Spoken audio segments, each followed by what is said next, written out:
Well, hello again, everybody, and welcome back to a brand new episode of Maximus the Fourth. In today's video, I'm going to be talking to you guys today about Heath Ledger's death. So, Heath Ledger played as the Joker from the 2008 film, which was the newest Batman movie at the time, called The Dark Knight. Now, consider one thing. If you take a look at the face paint that Heath Ledger was using while playing the Joker in The Dark Knight, there's no questions about it, no coincidences, no questions asked. That guy undoubtedly was inspired by Brandon Lee from The Crow. The face paint was just way too close to what Brandon Lee's looked like in The Crow. Now, in theory, you have to think that Heath Ledger probably idolized the living daylights out of Brandon Lee in his role when he played Eric Draven from The Crow. There's just no way. And you take someone like Heath Ledger that was so inspired by Brandon Lee, having an opportunity to play one of the biggest villains of all time. He's going to go all out and do whatever it takes to sell that role as best as he possibly can. Now, what Heath Ledger did is he entered in this role with the mentality of, I got to do whatever it takes to be the Joker. And I have to act as insane as humanly possible. Nobody else has ever done that. What Heath Ledger did wasn't even close to Jack Nicholson can't even hold a candle to what Heath Ledger did in The Dark Knight. So Heath Ledger's like, well,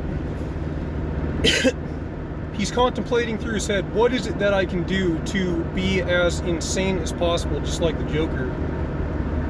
So what he started doing is locking himself in dark rooms completely by himself, literally isolating himself for reals. And everything he was doing when he was walking around, he was keeping a very, very scowly type of face, just focusing on insanity. So much so that it was actually causing real life problems for his, at the time, relationship that he had with his girlfriend. She was like freaking out on him because he could not get his stuff together. And he just wouldn't stop though.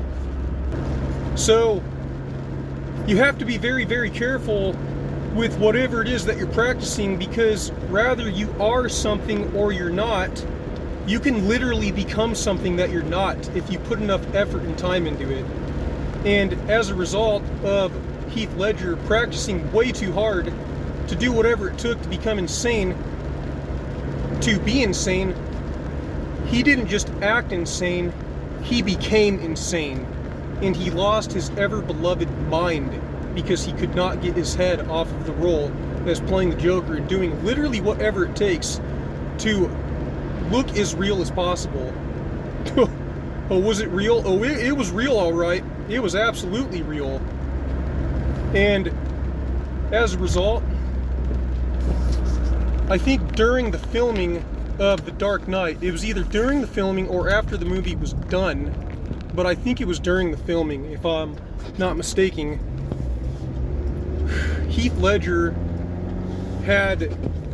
took 6 different prescribed medications, okay? There was oxycodone, hydrocodone, and 4 other medications that he was taking, and he abused the living heck out of them because he had spiraled his head so out of control that he couldn't pull himself out of the hole. And as a result, he abused his medications and overdosed and killed himself. It's so sad because Heath Ledger, just like Brandon Lee, was an up-and-coming rising star And he had already made a really huge name for himself after playing that part as the Joker. It was a masterful role. Phenomenal. Absolutely sensational. But it costed him his life. And ironically speaking, Heath Ledger was 28 years old, just like Brandon Lee was when he had died.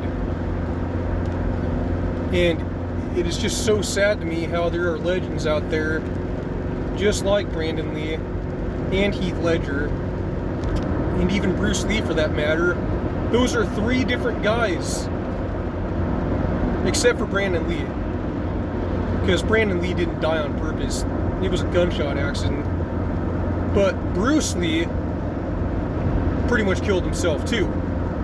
He had trained himself to death, became so involved in being fit, doing whatever it takes, doing ridiculous amounts of kicks.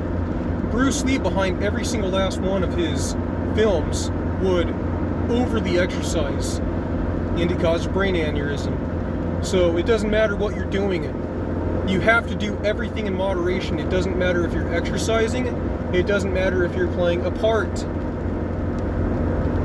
You can't get so heavily involved on something because it's possible to lose your mind. And that's exactly what happened to Heath Ledger. And Heath Ledger, in my opinion, I don't know a lot of movies that he was in except for one other one. I can't remember the name of it. But one movie that I am completely aware of was The Patriot, that he played in with Mel Gibson as his son. And Heath Ledger, he even had grown out his hair, just like Brandon Lee did, to play the Joker. So, I had never really thought about it, but a couple years ago it dawned on me, there's no way. He definitely used the same ideas that Brandon Lee had done when it came to the face paint while playing the Joker. So, that's it, you guys. Those are my thoughts on Heath Ledger's death while playing the Joker in The Dark Knight.